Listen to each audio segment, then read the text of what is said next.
Okay, welcome back to the Think Education podcast.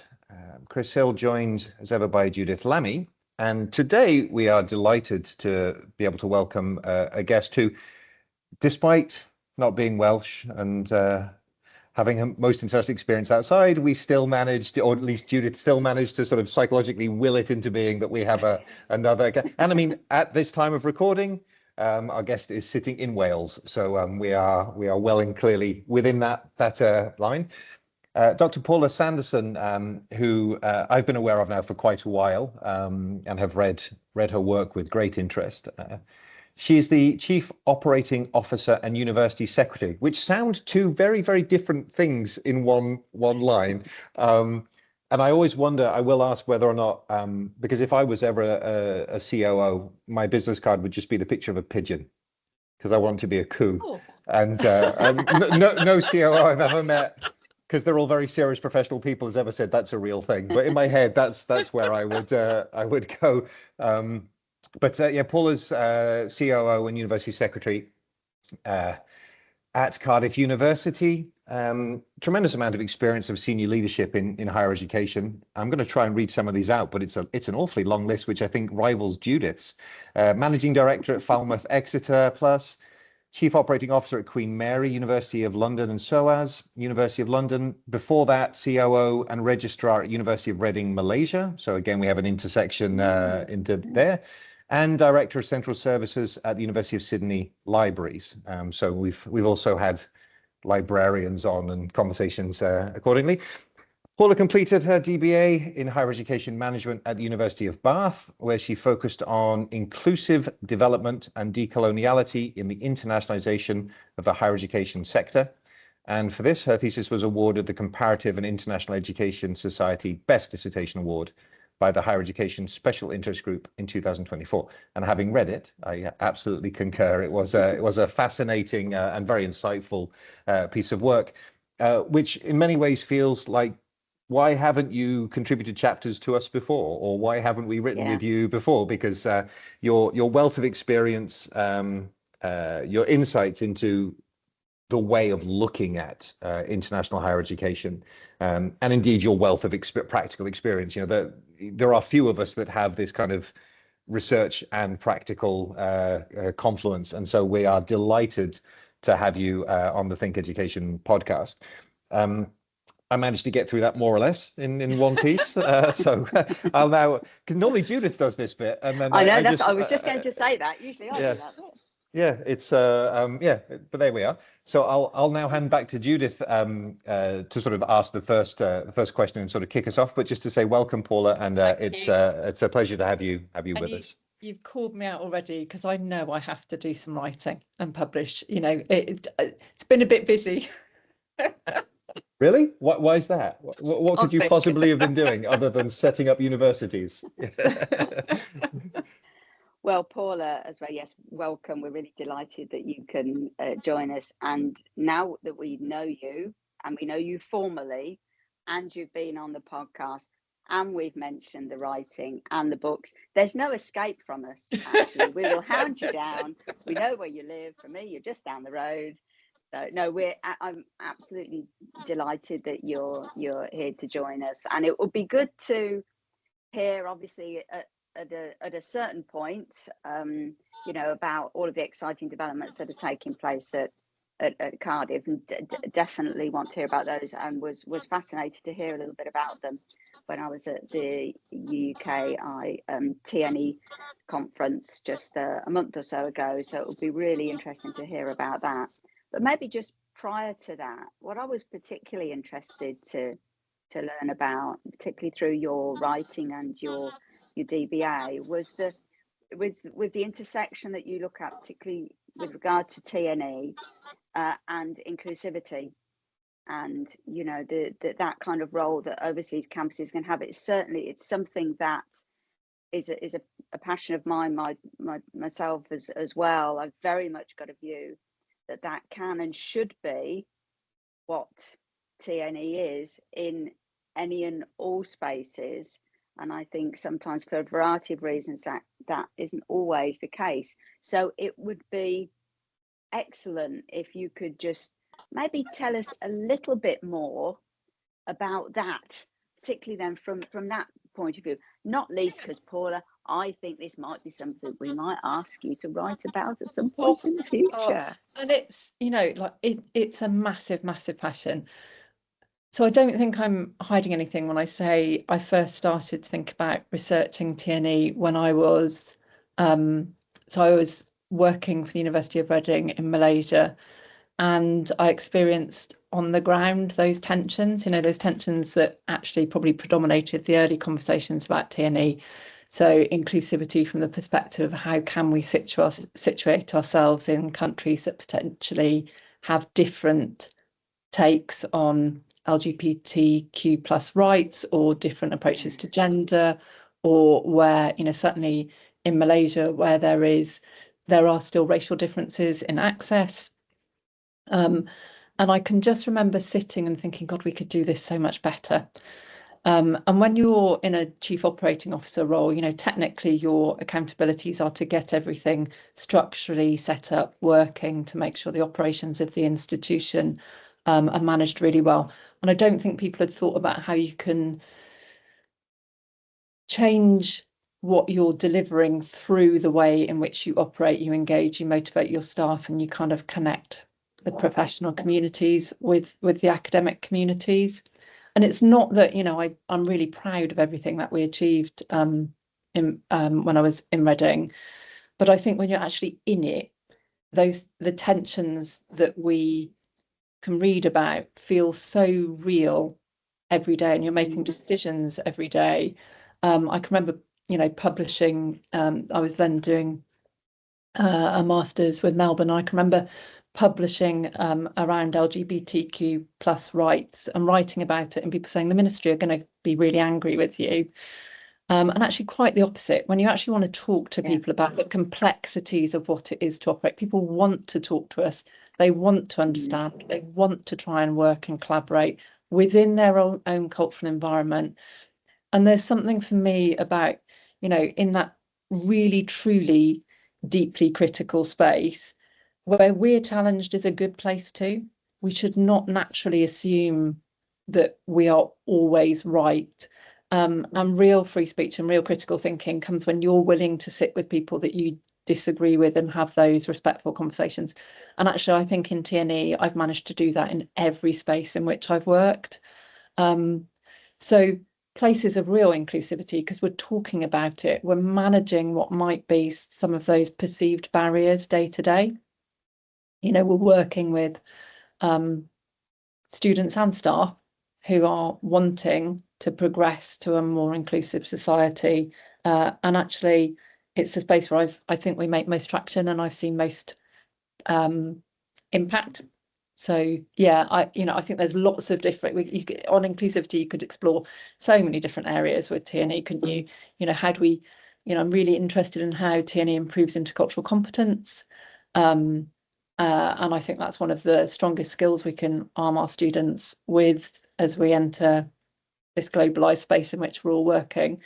But actually, as a tool for diplomacy and a tool for really effective dialogue, I don't think you can get a better mechanism. Yeah, and it's really interesting as well for you to note, as you say, there's a wonderful arrogance that we often have, isn't there, across the UK. We're so much better at everything than anybody. We do everything correctly. We do everything, which is a wonder then why we have any debates or any issues in the UK at all with anything, isn't it? Because we're just so perfect. So clearly we aren't. And clearly, particularly within this space, and been responsible for it as an SLT member at Swansea University, connected in a small way as you are, we frequently and quite rightly are having, numerous conversations about what we can do better, what we need to do, how we can understand, how we can learn. But as you say, actually, the really important thing is that you need to have those conversations. And what I just found then when you were speaking, which was really fascinating, and something I have to admit, and again, should have thought of this, that I hadn't realised had happened so much when you, certainly with the work you've been doing in Malaysia, that actually writing something and then having that as an opportunity to have to raise that as a debate for people, what a useful tool that can be. And just thinking of that then, and just thinking of them, I'll hand over to Chris in a moment. But have you? I can't quite remember what the timing is for this and when you were in Malaysia. But do you think that that's changed over the years? I mean, I think the narrative has changed. So certainly, I don't know if it's because we're in a space where people talk an awful lot about TNE, but I do think our narrative has moved on. So I can remember when I was, thinking about my thesis, people weren't really talking about learning from other communities through TNE. I think the narratives were very much, I think they were very colonial. I think it was us going in to deliver, a good education offer. And I don't want to diminish at any point the strength of UK academia and our higher education offer, because I don't think you do that by, I think there were times when I was challenged on that, and I think we've got, the most exceptional sector, but I don't think that means we can not learn from others around us and continuously adapt and improve. So I think the narrative has changed, and I hear less of those very parochial arguments than I think I might have. I hear less people talking about the mothership. I used to hear a lot of just language that actually was derogatory to people in branches, whether it was intended to be or not. So I hope it's moved on. You have that whole equitable TNE space, and I think we do quite a lot of work with Charles Cormack. I was involved in the Ukraine research. And partnering, the twinning and the partnering around Ukraine. And actually, there were loads of parallels for me about how do we just listen and respond and work collaboratively. And I think that there's strong parallels actually across to TNE. So I think we're changing. I think the whole sector and narrative is changing. Some of it, I mean, it's been really interesting for me when I did my research. And I intentionally spoke to some universities who had actively said, we're never going to do TNE. It's not our space. We're research intensive. We have a brilliant recruitment. We're a selecting university. And what's really interesting is all those universities are now doing TNE. I think the whole space is moving on. Maybe it's through need. If I'm cynical, it's because people need students and it's the only truly growing section of our sector. But I think there's a better narrative and a better conversation. And then I guess my final bit is something I've become really interested in is how TNE is a mechanism also for response to humanitarian crisis, because of where we can situate TNE, because the model can be lower cost in that it's situated in an environment in which the cost base is just lower. And because in some of those TNE locations, we can provide an environment that's actually friendlier and safer for some of those communities. That narrative, I think, is moving on really quickly as well. So I think there are some bits that are really changing. I don't want to hog the limelight just in terms of answering Paula the question. So over to you for a moment. It's interesting, I think. I wonder if the second part of that, or the final part of that answer, your reflections there, Paula, in terms of the humanitarian, I think that has been able to change because our narrative about TNE has changed, or vice versa, because they are interconnected. So when TNE was a financial export, and as you said, we weren't overly concerned about where we were or who we were dealing with, because they were lucky to have us, whoever us was. That narrative, shifted to start thinking about impact and value, and therefore started thinking about engagement in where we were and what that actually meant, and how that therefore had implications. So I don't know which one came, chicken and egg. I don't know which one came first, but where we are is a much healthier space. I was really interested in your points about what you could talk about or what you couldn't talk about, and how that works. Because having worked in TNE spaces kind of my whole professional life, I think I've felt very clearly that there was a sense of self-censorship. Not necessarily that, you were given a piece of paper from the ministry that said, these are the 5 things you are not allowed to talk about, and so nobody did. But there was that kind of sense of, we are somewhere that, so almost not quite pure colonialism, right? In the sense that we don't care where we are and what we're doing, but we are conscious of what that might mean, even if we don't know what that might mean. And so, and therefore limiting the ability to actually have those conversations, wherever they may lead, right? And so the fact that that is in a different place, has to be seen as a positive, right? Yeah, and it is in a different place. And I really recognise that almost that our nervousness to open up space for conversations that probably, if you think about the context of somewhere like Malaysia, those conversations would have been happening at or on other Malaysian campuses. Why were we not an active part of that? Given that's what we're meant to do, open up spaces for conversations, and I think we at different times were really nervous, and more nervous than I think we needed to be, and more cautious. And I think some of that was from good intent, and some of it was not. I certainly remember having the conversations quietly on campuses about how we were going to manage some of these things. And again, Chris, you know this, but in Malaysia, the UK 5 worked very closely together. It's something I'm trying to actually replicate in Kazakhstan now, because I think there's something about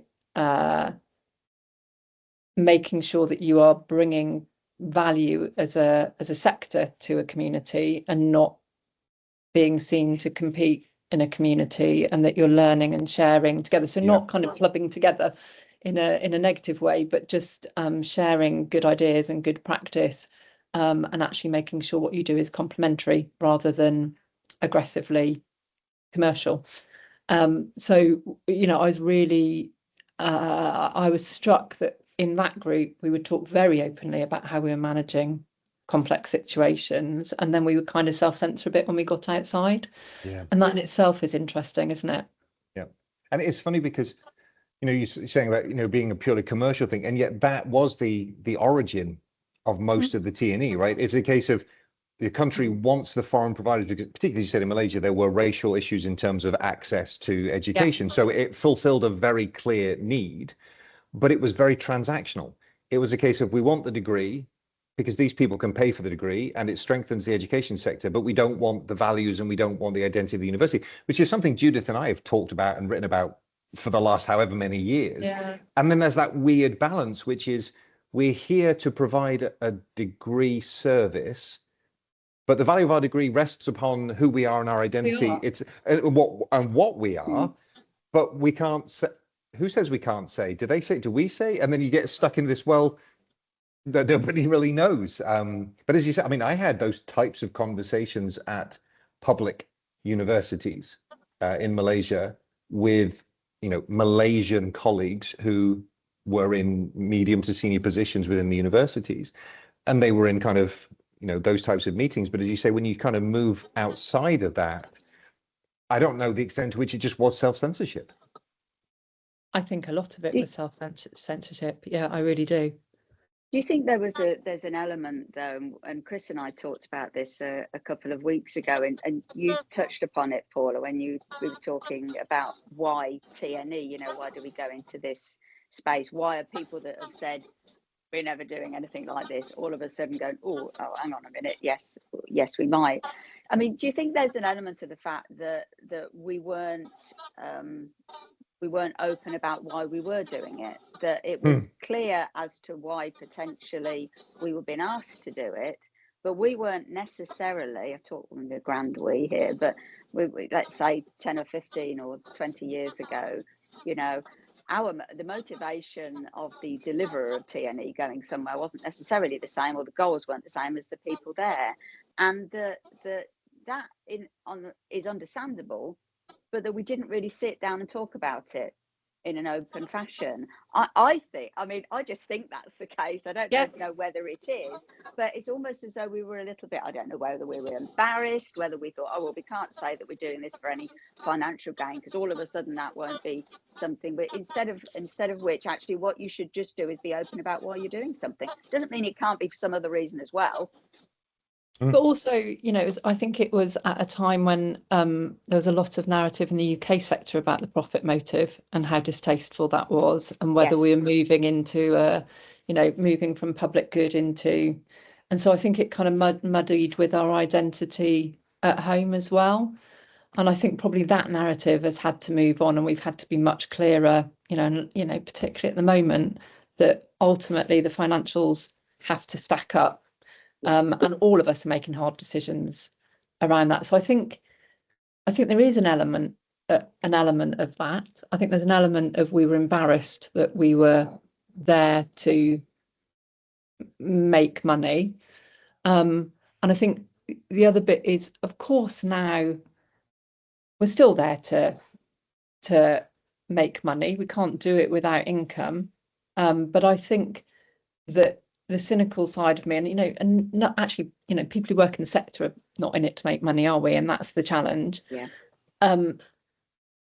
That whole conversation has moved on, because we know that actually just taking money and not giving good careers, good outcomes, contextualized education, to not providing the right we have individualized student pathways here. We should have individualized student pathways everywhere. Does that make sense? I've kind of, but that's how we are successful as institutions. And ultimately, I don't think I have a problem with that. If we deliver really, really well for students and we deliver outstanding research, we're successful financially, and therefore we can invest more back into what we do. Which is what we do at home, isn't it? It's what you do as an organisation, isn't it? You don't have to have gone and done your MBA some fancy university somewhere, do you, to know that actually, if you're an institution, you want to be financially viable.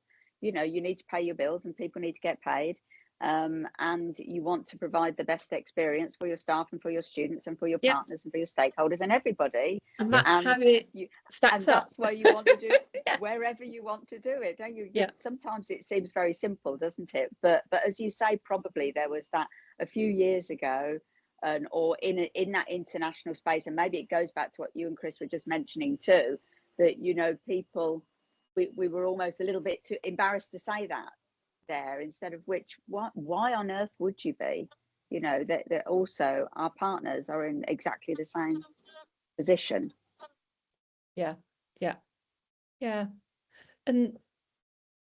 few of us, again, I was thinking about Malaysia, again, still my very strong reference point, mainly because I think the policy environment in Malaysia was at the time so outstanding. I think people have caught up, and I think there's something really interesting that could be done if we're thinking about writing in the kind of looking at the different countrywide policies for TNE and thinking about what has and hasn't worked.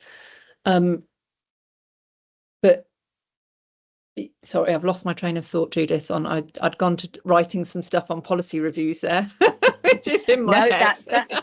This goes to show, Paula, that you are at one with the Think Education podcast, because we constantly lose our train of thought. We end up somewhere and we think, I'm sure we started somewhere in a whole different place. Plus, that's Judith, that's a verbal contract, right? I think she just said she was going to write that for us. Like, I'm pretty sure that's how it works. I heard it. We've taped it. Other people are going to listen to it. We can move on then. Yeah. So that's it. Yeah. No, I just think we were saying, weren't we, that motivations are what they are. Things have changed, and we just weren't feeling as though maybe a few years ago we couldn't be, or we didn't feel as though we could be as open with people and our partners as to why we might be doing something, and why wouldn't you be? Because it's quite natural, because they're doing exactly the same thing, because we're all sort of businesses, guys.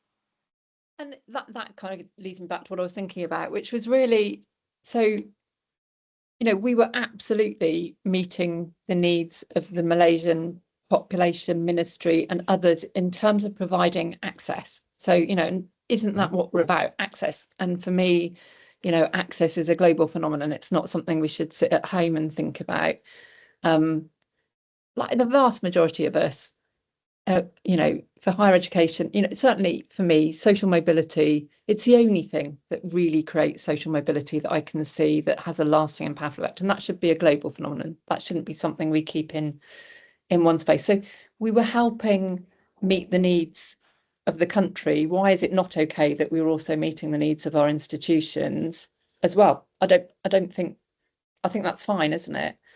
It's where you're not meeting the needs of the environment, the students, the country, that I think there's real challenge. And I think actually in early TNE there were lots of examples where that, you know, and most of them closed down, didn't they?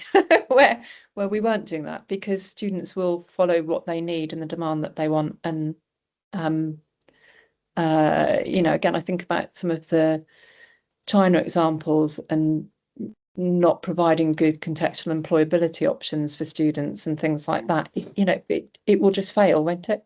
Yeah, and has, as you say. Yeah, and has. Yeah. Yeah. Yeah. There seems to be, though, as well now, and again, I'm not saying that there wasn't previously, and I, like you, Paula, have been connected into TNE and overseas campus developments for many, many years. It always has been, but perhaps even now it's even more about partnership, about collaboration, about working very closely with your partner wherever they are. Now, sometimes there might be one partner, sometimes there might be a couple of partners. You might need a partner associated with the land, you might have a government partner, you might have an academic partner, might you? But that seems to be now, you know, so absolutely pivotal to what you are doing. And therefore, if you've got a partner, you need to develop that relationship. You need trust. You were mentioning about the work you've been doing with Charles Cormack and colleagues there, you know, again, similar sort of thing, isn't it? And I don't know about you, but I certainly feel as though that has been something that has cemented and developed over the years, and has always been important, but now is of absolute pivotal importance. Yeah, I think again, one of my, I know I feel really strongly that TNE done without a local partner is the wrong answer. If we're going to really appreciate and understand the environment in which we're working in. And again, I think the early models didn't necessarily involve partnerships, did they? And we've adapted.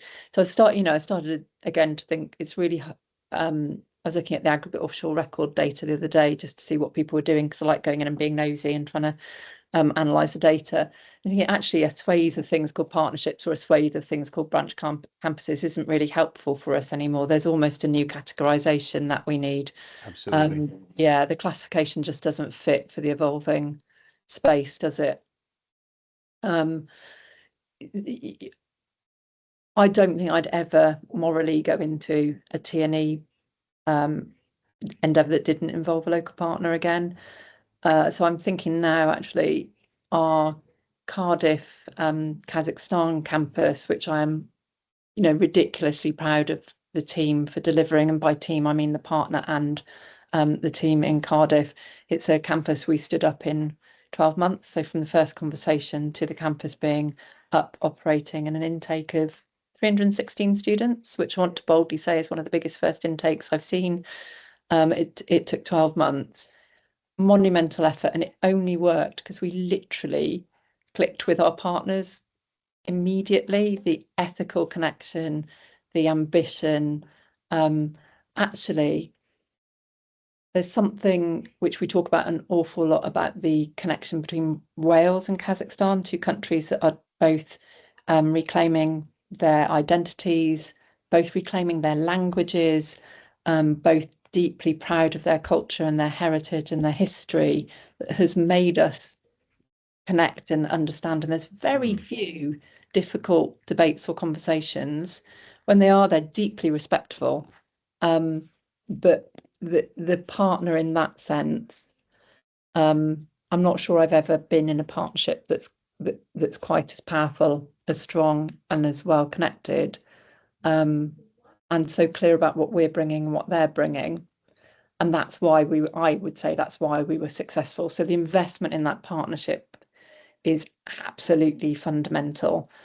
So we partner with actually a group of individuals that formed an entity called the Qualified Centre for Education Foundation, but they're really philanthropists who want to re-establish a higher education sector for Kazakhstan from a place where their independence has come and they want their own academic legacies. And that's really easy to connect with, and it's really easy to connect with if you're Welsh and you understand that sense of connection to identity and what it means like to probably have I'm trying to tread carefully with my words, but to have had a bigger governing entity nearby guiding that very, very closely. So yeah, the partnership piece I think is absolutely critical. And as we look forward, we're looking forward to say absolutely this environment, we need these factors to have a next successful venture, but ultimately it's finding the partner that would come first. So 12 months. It was really an amazing team. Yeah, I mean, yeah, well, clearly. But it's on the one hand, it's surprising, right? Because it's so quick. But on the other, realistically, it shouldn't be, right? Because as you know, when policy frameworks are in place and we've got decades of experience that we can draw upon and good practice and and as you say, we talk constantly about, well, you need to find the right partner, you need to build up the trust. Well, if it's in place, then why shouldn't it be that fast, right? I mean, other than legal regulatory bureaucracy, right? Which I mean, it obviously is what it is everywhere. But it is a very encouraging like matching of partnerships, like where you've got two on the surface very, very different, and yet underneath very, as you say, very simpatico. And this is, I think, another further evidence of the evolution of the TNE sector, where if we pick the partner that makes sense, the sustainability of the partnership is much more likely, rather than we picked the partner that we think that we want, right? Absolutely.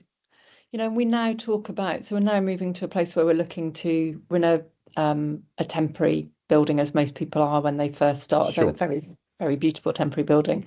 And we're now looking to build our campus, and there, I think, for the first time ever, I've sat and thought about legacy and feeling so proud to be part of something that will be there in decades.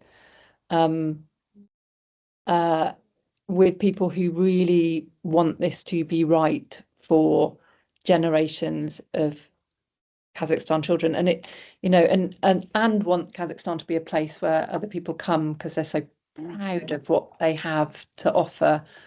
So you're right, the partner is just absolutely the critical thing for me. And I think I'm surprised, in how quickly that assessment can happen or not happen. We know who we're going to be able to work with quite quickly. It's an 8, isn't it? It's an 8. Yeah. It's not something you can really plan through. So yeah, really, really bad. And just like I call out to my team for Cardiff has never done a TNE initiative before. It's never had a campus before. And when we sat down to say, what does this look like? Actually, I don't think there's many people who know how to operationalize those things still in the sector. I think it's a gap. I think, we're starting to get some frameworks, but what does it mean to actually go from this to having a fully fledged campus? Actually, it's really quite complex, isn't it? And my team rolled up their sleeves. They were willing to learn. They were willing to get across all of the detail and all of the understand where we could be the same and where we had to be different, in a way that I've not seen before. They were just exceptional. In fact, Wendy and I hosted a thank you event last week, and I walked in and there were like 120 people there. I was like, well, obviously there are, because this is how many people it takes to to stand up something that really, really works.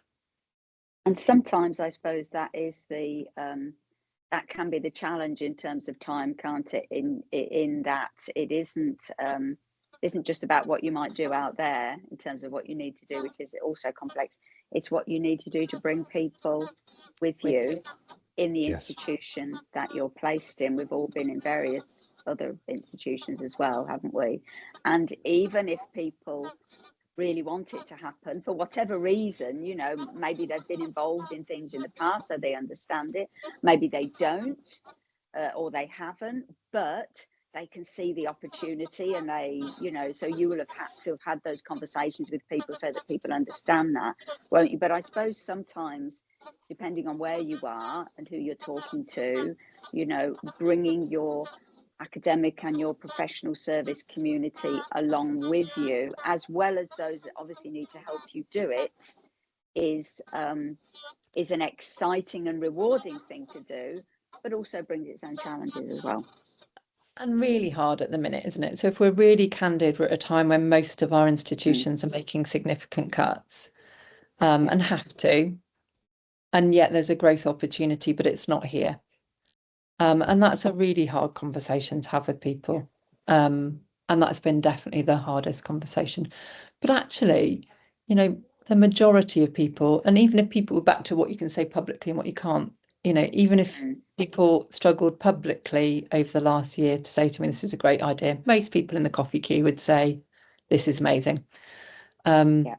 So it is, and it will continue to be a really tough one.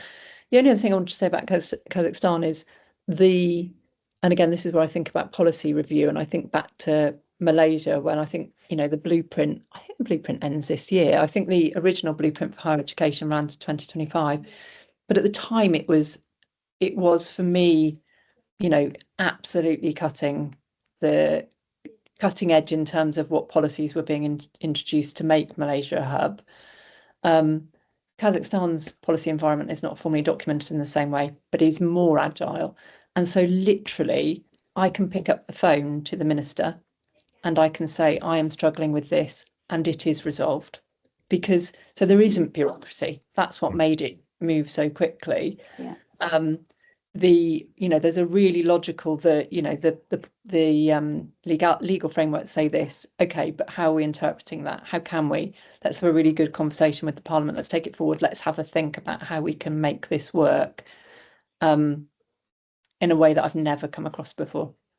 So just so agile, and so the will to have really good partners there, and to be able to grow the educational capacity within country has made for flexibility that I've never seen before.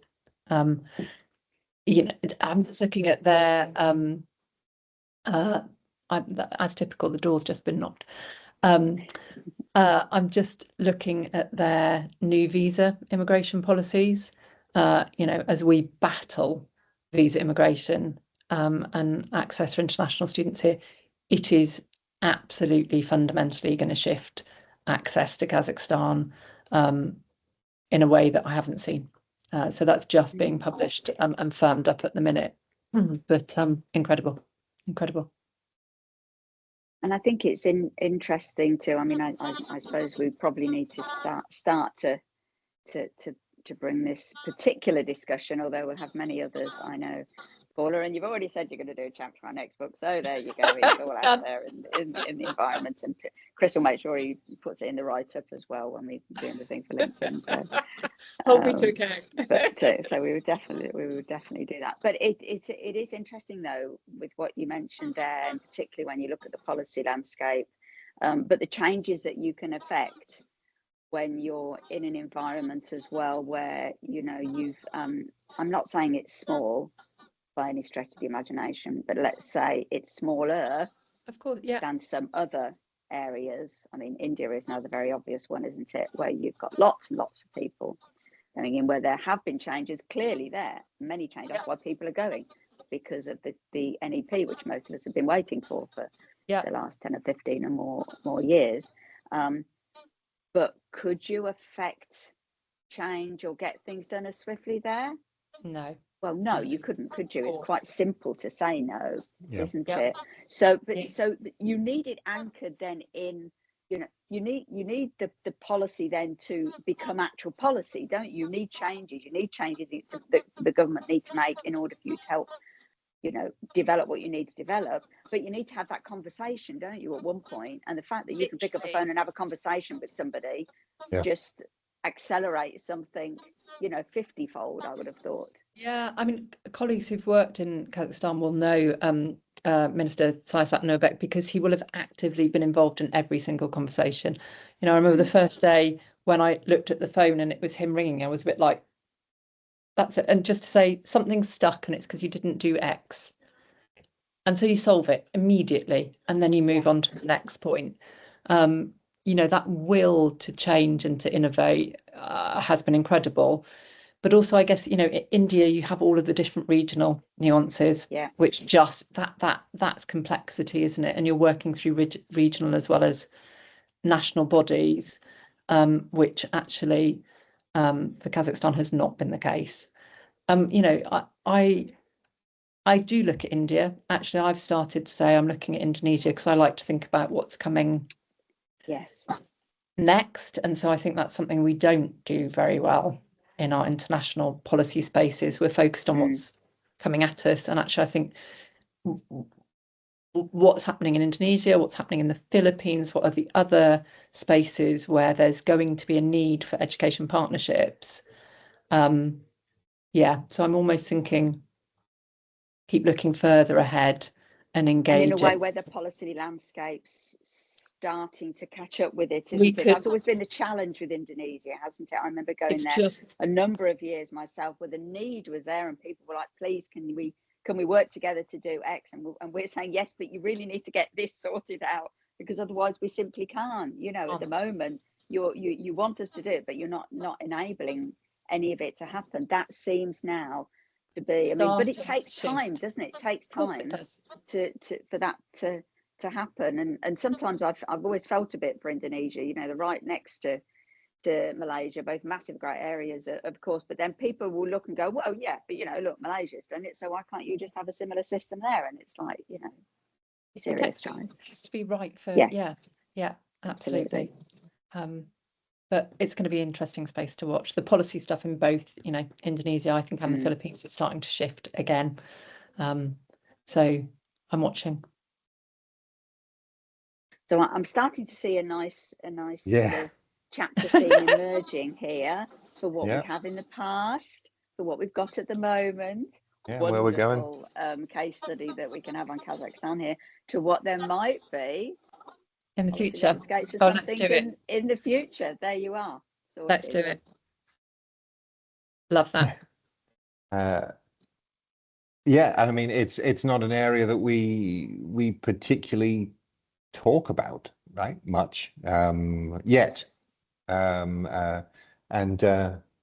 So yeah, the more we can learn about it, the more we can learn from the models that work, right? The techniques, the processes, you know, what needs to be in place, you know, and how other regulatory frameworks can adapt accordingly, right? It's all very, very important intelligence to understand, and as you say, also reflective exercise from the institutions ourselves. You know, why are we doing this?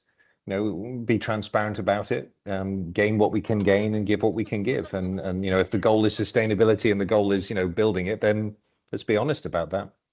I mean, we often talk about that axis, don't we, where you know, education is a lot of people coming to the table, you know, including your students, but you've got your academic side, you've got your employers, which often we don't always think about in an active at the table sense, and of course you've got your government, and everybody needs to bring what they need to bring. Everybody needs to do what they need to do, whether it be, and then associated with equality, what your impact is, you know, with your employers, and government needs to bring what government needs to bring, and a lot of that is policy development.